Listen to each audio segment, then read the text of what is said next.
Kichigimden billa o'sgan azizim akam, sen qo'shimda doim bo'lding hamroyim akam, sen qo'shimda doim bo'lding hamroyim akam.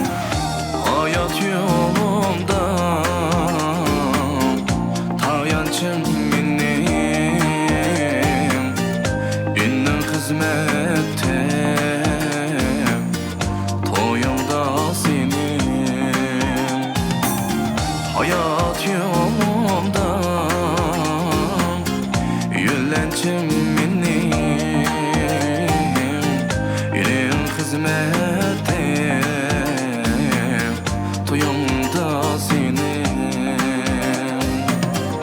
Baxtimizga aman bo'lsin mehribon onam, xushalliqda birga bo'lsin jabbokash dadam.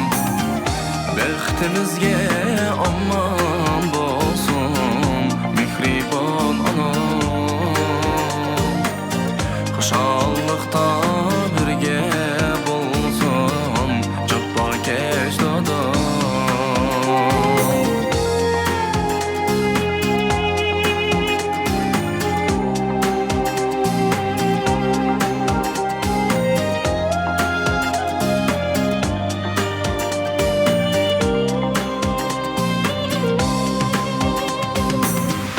Allah sana kızmayli oğul,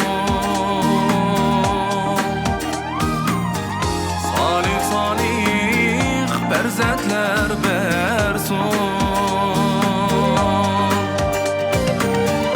Allah sana kızmayli oğul, salih salih berzatlar bersin.